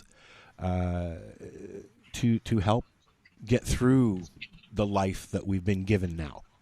You know. Well, I absolutely agree, and I find it very interesting that you had this massive research going on in the psilocybin space in the 60s, looking into all of these so that the benefits that people have experienced. More people could experience them, obviously, but then there was a stark shutdown of that.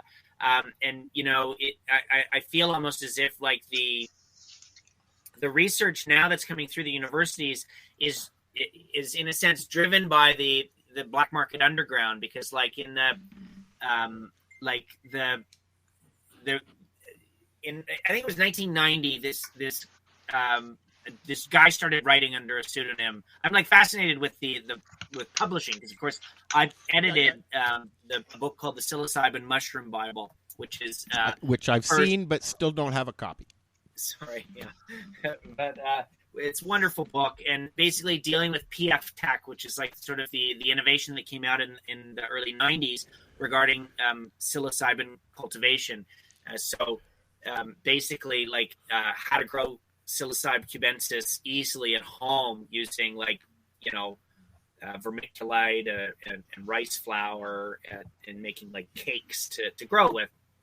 And that's basically like, I think, created this whole movement of people that were producing it very easily for themselves all across Canada, the United States, and around the world, and then experimenting with it and saying like, wow, like I'm experiencing like incredible benefits from psilocybin doing this, and it's helping me with appetite issues, it's helping me with anxiety issues, it's helping me with treatment-resistant depression. And slowly all these people that were just interested in growing psilocybin for themselves, because all of these innovations were happening from the black market cultivation side of things, and people were sharing. He called himself like psilocybe fanaticus, and he had a blog and stuff. I remember reading it, and so all these people started sharing it, but then they all got jobs at universities, right? Like they're smart people, and so suddenly, like people that were secretly really into this had high-level positions at research labs and things like that. And that's, in my view, why suddenly we started seeing all these highly capable people talking in the ears of extremely senior, educated PhDs at MIT and Johns Hopkins. This innovation, like it wasn't born, like the academic side of things shut it down. They said, we're not looking at psychedelics anymore. It's all done. You're just drug addicts. Get out of here. Yeah. The Timothy Leary thing, they said, like, screw you guys with your psilocybin. Get out of here. The university's not interested. And so the innovation came from like our community, which was just people that were like, oh, cool. I could inoculate it using like a inoculation machine, and I can make my own substrate, and then I can grow it under my kitchen sink, keeping it clean. Like it's fascinating, and they, people were doing it and sharing information with one another over the internet.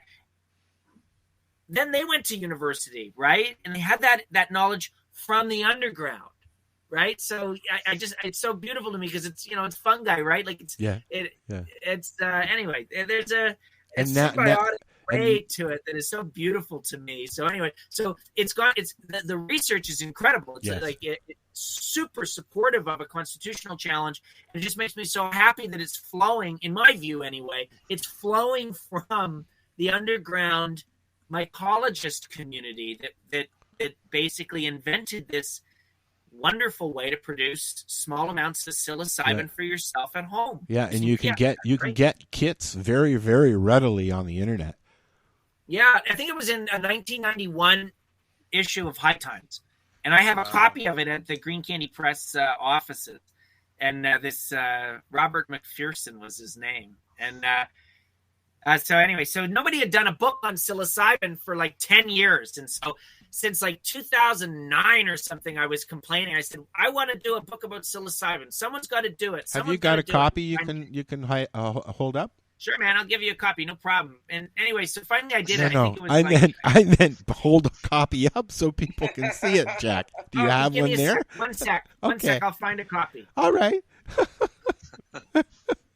Sure, I'll take one, but that's not what I meant.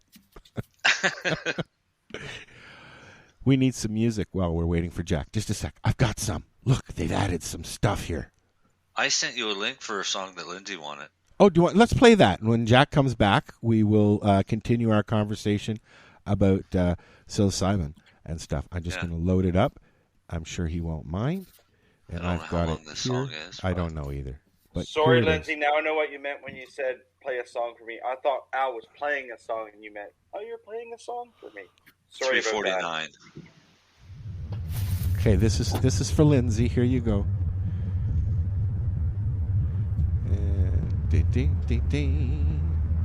And when Jack comes back, we'll continue our conversation. Yep.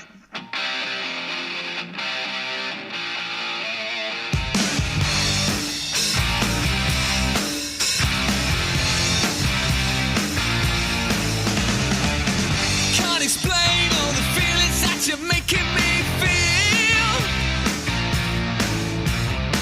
My heart's in overdrive and you're behind the steering wheel. Touching you,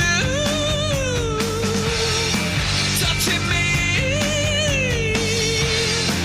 touching you, 'cause you're touching me.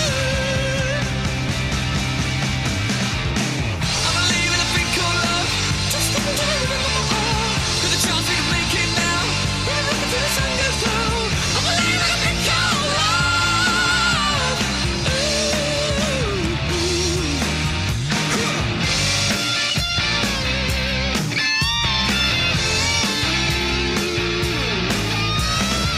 I wanna kiss you every minute, every hour, every day. You got me in a spin, but everything is okay. Touching you, touching me, touching you, 'cause you're touching me. I believe in a thing called love. Just look into it with my heart. With a chance we can make it now. We're looking till the sun goes down. I believe in a thing called love. Get down.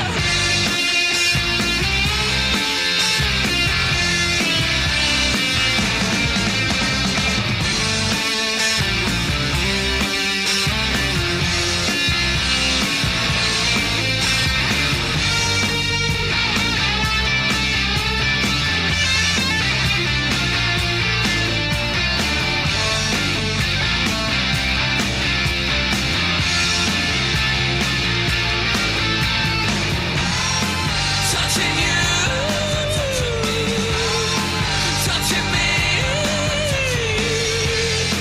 touching you, 'cause you're touching me. I believe in a thing called love. Just look into the rhythm of my heart. With a chance we can make it now. We're looking till the sun goes down. I believe in a thing called love.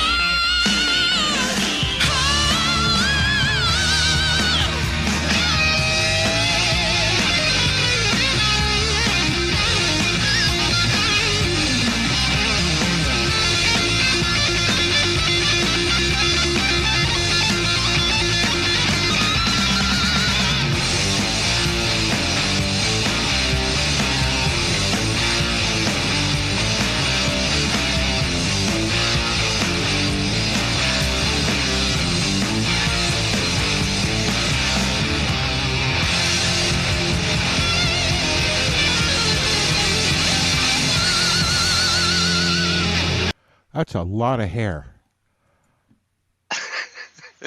That was a I lot. was just kind of sitting there speechless. That was a lot of hair.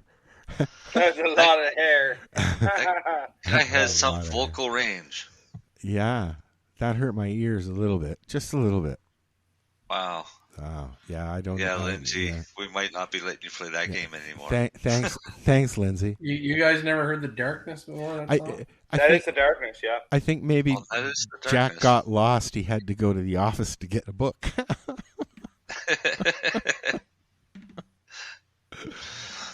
I can interesting story, COVID related. You see, they won't really, WHO won't approve the Quebec COVID vaccine because it's got ties to the tobacco industry. No. Yeah, simple. That's the only reason. It's actually interesting. I heard of this company about 5 years ago. They were doing studies on flu shots made from it. And because they basically use the tobacco to grow as the media, the tobacco leaf as the media to grow the virus and the vaccine components. Anyway, it works quite well, apparently. Jeez, can't have something that works. Well, it's just funny. Like, it is approved in Canada, but it's sort of useless, right? Because it's not a recognized vaccine around the rest of the world. Yeah. But it's just funny how the WHO is like, no, don't want it, because they're a Quebec-based company. They're not a big Pfizer or something like that. Anyway, just okay. So there's companies that are making serums and stuff like that, and that they can't sell them. There's a clinic in Truro that are doing trials all the time. Yeah, they specialize in all kinds of a lot of it's vaccines, but not just it. Oh, okay. Yeah. Okay. So they're always looking for volunteers to go in and try out vaccines. Deb says to watch the Fantastic Fungi. I'm halfway through it, Deb. I just haven't resumed it yet. I'd like to have him on the show, Pete. Is it, Paul Stamets, I think his last name is.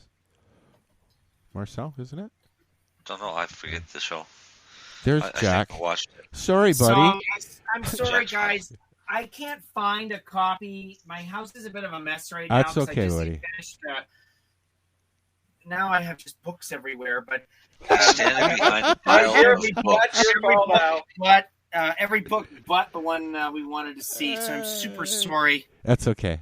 You have to turn your focus off thingy because it's all. But that's okay. Yeah. Or hold. There's the one you were talking about, Cannabis Grow Bible, and then Marijuana 101, which is Lee's wonderful book. Yeah. That Grow Bible's awesome. Yeah, it's a good, very good book. Yeah. Can't really see them because your video's choppy, buddy. But you know what? Thank you for playing along. Sorry. Now he doesn't know where to put them now. Let's all watch Jack Lloyd was that get a complete confused. guidebook to something? Pardon? I saw the black and yellow. I was like, is that the complete idiot guidebook to something? No, was a book I did called Marijuana Daily Gardening. Oh, it looks like the Max.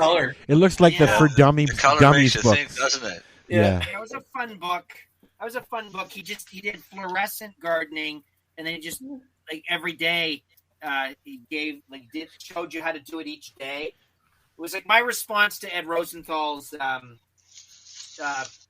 grow a pound easy or whatever. So I liked mine better. I thought it was better organized. But how many books did you edit so far? Have you edited? Oh, I don't know. A lot, eh? At one time, Green Candy Press was the only one doing cannabis books. Like what do you call? What were you calling them back then? Table books? Were they called table books? Coffee table. Coffee table books. Yeah. Well, we were the only one that was like obsessed with image quality in the books. But Ed Rosenthal was always doing them. George Van Patten was always doing them. There was a couple others where they would do like Robert Connell Clark published with Mel Frank. You know what I mean? Like Mel. But Green Candy Press was like a publishing company that did cannabis books. They were like cannabis guys that sort of had a publishing company. Yeah. Because like we did other stuff, right? And I think that's why, because they had a psilocybin book, but I think like we did well with the psilocybin book because like nobody had done a psilocybin book before where they said like we're just going to make this into an excellent book, and we're going to treat it like a gardening book. That was my whole thing. Like my shtick was when you read one of mine, you'll think, oh, it's a book about how to grow roses, except that it's all cannabis, like high quality images, like because our community deserves books that are just as good as some ranges or whatever the hell. Well, like Professor Lee's book was literally 101. It was, he took notes through, I don't know, I can't remember how many years, but he took notes of everything he did and wrote a book. And so it's from the layman. It's not scientific. It's this is what he did. This is what worked for him. This is what didn't work for him. And back then we needed books like that. So now you have what's the new one called? The psilocybin one? The Psilocybin Mushroom Bible, and then the Psilocybin Chef Cookbook is the latest. That's the newest one. Yeah, you were just getting ready to put that out, I think, when you were on last year. Yeah, it's out now. People seem to be enjoying it. So where do you get them? Tell us where people can get them. Basically, we're all good booksters. We're all booksters. Head shops carry them in Canada and the United States.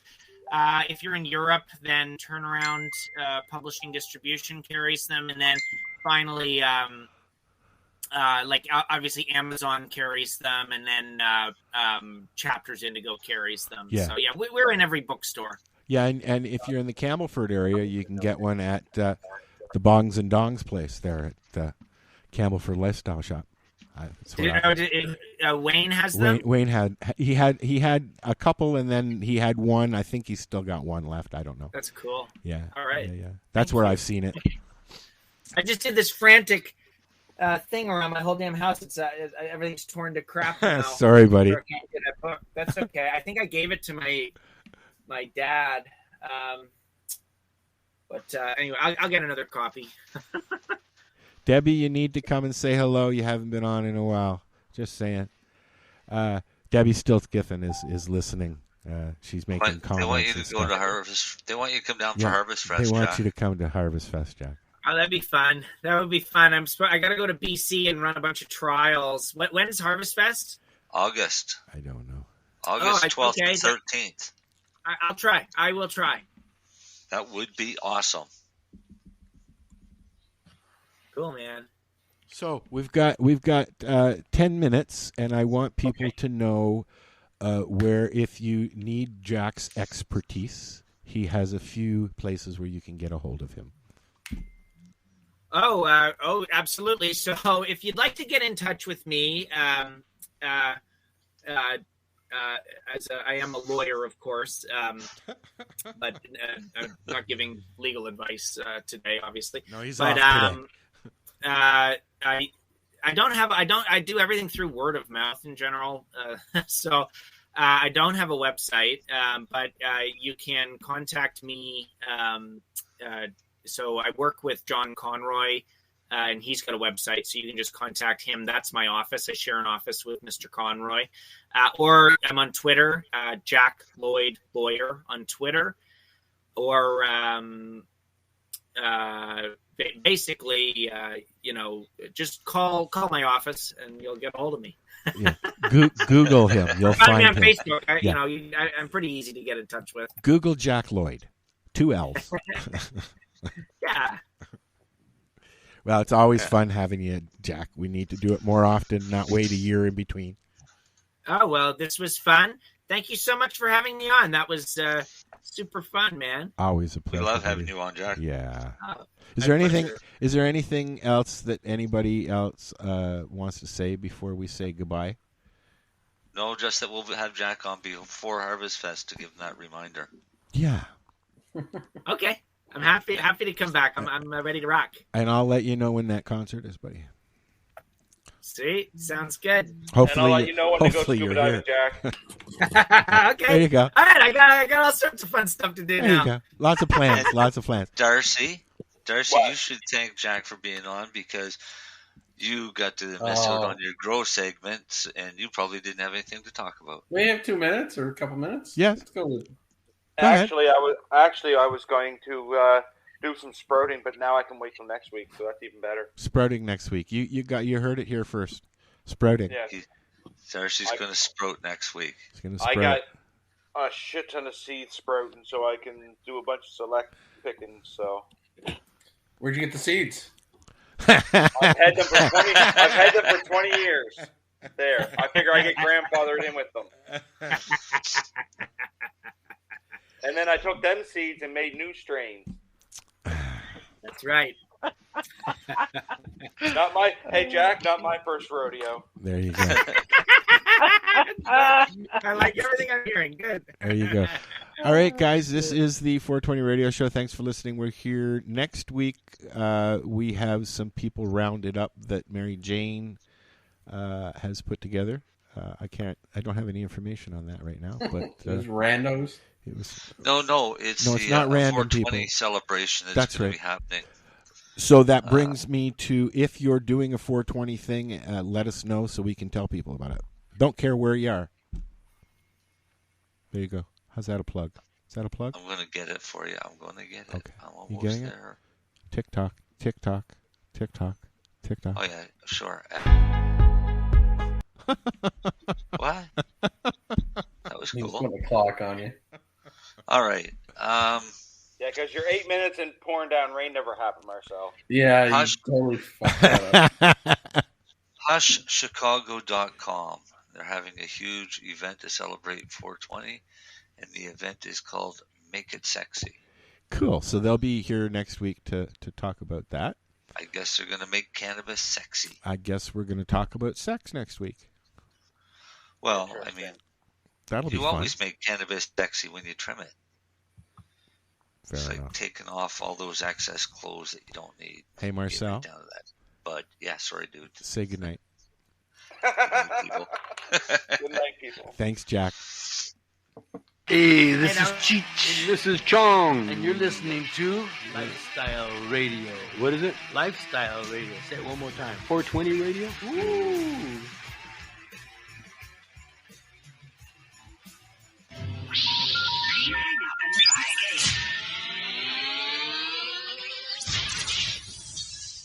You're listening to Lifestyle Radio. Are you an independent musician? How would you like to have your songs played on? Oh, shut up. So what are you doing? Nothing. Why not? Trying to get on this Lifestyle Radio website. Sounds like a cool website. Yeah, it's alright. Oh, wait, I might have it. You might have it. You're listening to Lifestyle Radio. The opinions expressed during this show are those of the individual participants and do not necessarily reflect the opinions of their associated organizations or Lifestyle Radio.